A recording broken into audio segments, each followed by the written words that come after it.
Hey everyone, it's Tell True Sports Radio. I'm your host, Ron Fitch.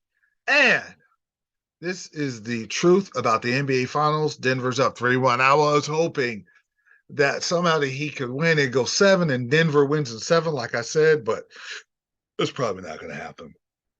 Joker's too much, and he's a big guy that's playing against smaller guys that the Heat have, but the most impressive that Joker, he's averaged 27 points, 19 rebounds, and 6 assists in the 4 postseasons. And he is putting up 30 now, 30, 13, and 10. That's ridiculous. But I'll tell you, I just go over the whole Denver Nuggets playoff run, which is very impressive. But he was fantastic the night before because it's not that. It's just the scoring, but it's just that every time he gets the ball in the post and the ball goes up, it goes in. He'll get a wide open three, and sometimes he has missed some threes in the playoffs. This playoff, he's getting the 3-point. When he's open, he is making. And when you miss shot, and he's kind of playing like I like what they say, playing like a version of Bird and McHale, and that tells you that the older school guys could play in this league now. So forget it. I want to hear all that get off my lawn crap about older players could do. Yes, they can. I'll tell you, Joker is the reason. Look how slow he plays. Look how much better he is. And there's not a lot of defenders of the post. You don't have Anthony Masons and Oakleys and the Davis boys that would be all over him and make him do different things and really tax his body. So he would, in the fourth quarter, he's a little worn down in a more physical era. He would still be good. He wouldn't be. I mean, he is Wilt Chamberlain in this era. But I give him credit because he takes advantage of what he has, what he does well. And he's what they're doing, what Denver's doing, Malone, they tore through the zone. And now it's man for man. Now they're going Gordon inside, big boying the littler guards. Yeah, 27, 6, and 7. Getting it inside, catching it really well, scoring it inside. Jamal Murray's played a brilliant game. He had 15, 12, and 3 the other day. And Joker had 3 steals and 3 blocks. But Joker, 23, 4 assists and 12 rebounds. He likes being in that 25 and 10 or 14 rebounds, 8 assists type of range. He's more comfortable. He had to put up 41 because they just didn't perform in game 2, and that hurt him. Game 5 is going to be a type of game I think Jamal Murray goes clean off. I think Joker gets his 23, and whenever they double, I think Murray is he's good on the road, but he's just a rocket on at home. And I think he goes off and sends the Heat home. Butler hasn't been, but the thing is, Gordon has defended Bron and KD, and now he's defending Butler well. Denver's not a super great defense. They play smart, but perimeter wise, they are good because they got Pope and they got Murray, which plays pretty solid defense, and Gordon. So they got some dogs around Joker with good and Brown, and Braun comes in, a rookie playing good defense. They don't like going, you could drive on them, but they're smart enough to not allow you to drive on them. And they're just bothering the Heat shooters just enough where they're not getting open shots. Love and Vincent were getting open shots against Boston. They're playing. Denver's not allowing that, especially in Miami. They play with a little more force than they did the first 2 games, and that's all they need because they're a better team. So, I mean, that's all they need, and that's what I was hoping Miami just come out and just shoot the lights out, push it to 4. Denver wins 4, Miami wins 6, 5, and then Miami wins 6, and Denver wins an epic game 7, but ain't no epic, nothing. Denver's a better team, and I admire the discipline of the Denver Nuggets. I knew they were going to beat the Heat.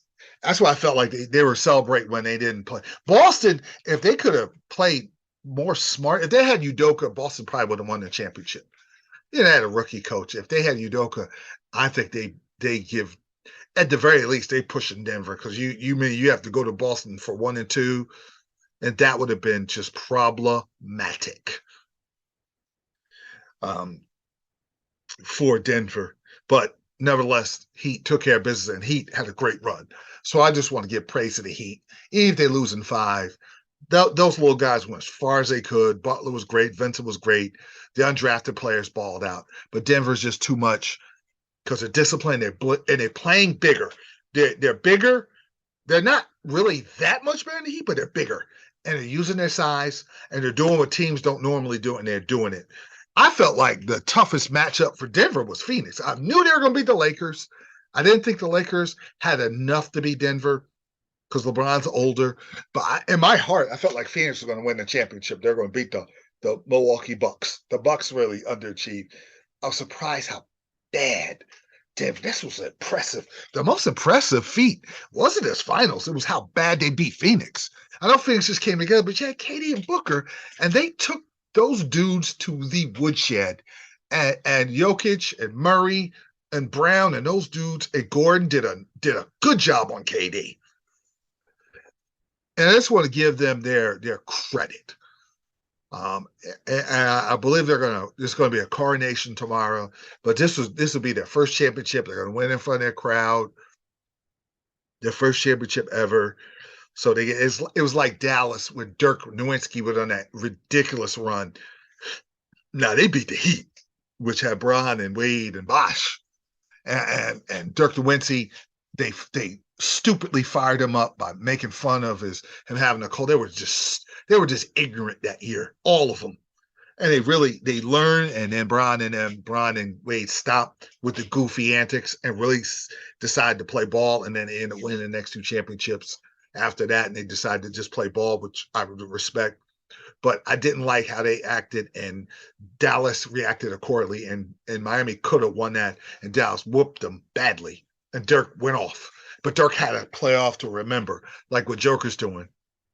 And Murray is just, I'm glad you get to see Murray and Joker on the high stage. He hasn't been healthy. Now Denver's healthy. They're seasoned. Malone gets his credit, who did a good job. Listen, Spoelstra's doing everything he can. He's coming with every type of permutation and calculations he can defensively. Zone, man, you're just not big enough. And they're moving the ball well. Gordon went inside. The three-point shot's not going, so he drives. So he's doing other things, defending well, challenging, using his length, challenging shots. He didn't play defense early in his career. He D'd up, man. Terrific the way he played defense. And they just play as a team. They're solid defensively because they play good team defense. So they don't give him exposed. Joker's not going against Hakeem and Olajuwon and Ewing. So he could play center field because Nadi's. And now Adebayo's a good power forward, but he's trying, but he's not as big as Joker. Joker plays big. And Joker plays super smart. And he knows, okay, double comes, I'm going to dribble, pass it out. They're going to rotate. Maybe I get it back. They're going to play man-to-man. Wow. They're going to play man-to-man.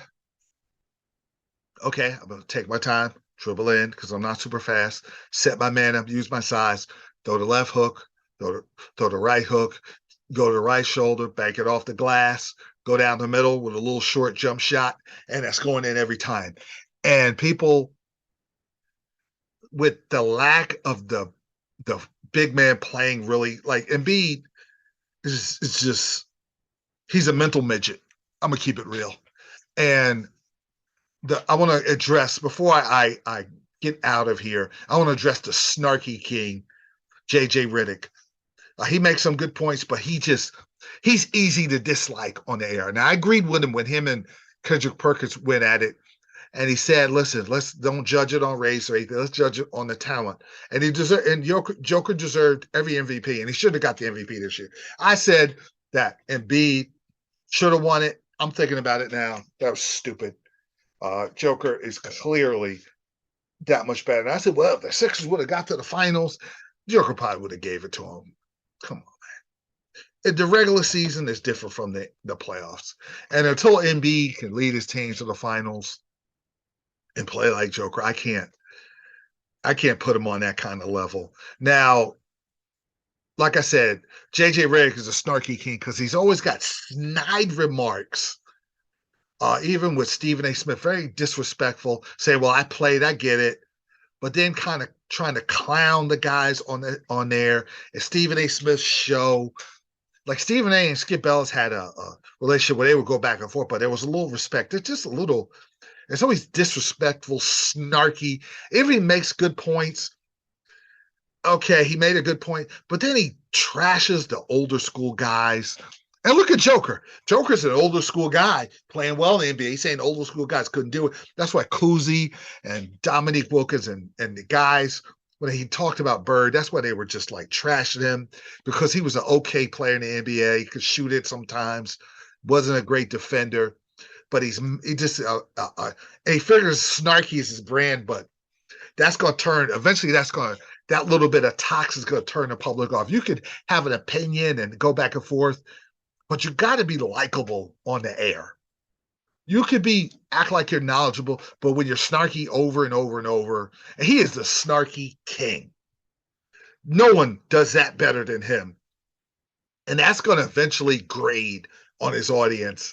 And they're gonna be like, I don't want to hear from this. I know he's pretty knowledgeable. And now he wants to be a coach. You can't do that with this generation of players. You're gonna have to totally reinvent yourself to be act like a regular human being, talk to players and not at them like you're above them and superior. No matter how knowledgeable we are in the NBA. Like Tim Legler is super knowledgeable, like the Snarky King, but he knows how to break down. And if he disagrees, there's a respectful disagreement. I'll explain that, and then there's a flow to the show. But this guy, I can't stomach this guy. So I'll listen to him, and then he'll go snarky. Then I got to turn the whole broadcast off. I don't hear from anybody after. I don't hear from him, or if I want to hear from Stephen A., I'll just turn the sound down when he talks. And then when Stephen A talks back, I turn the sound back up. That's where I'm at with that guy. But once again, Joker is, if he wins, which he should win the championship, then once they win it, I want to see where I could put him in the place of history. But congratulations to the Denver Nuggets.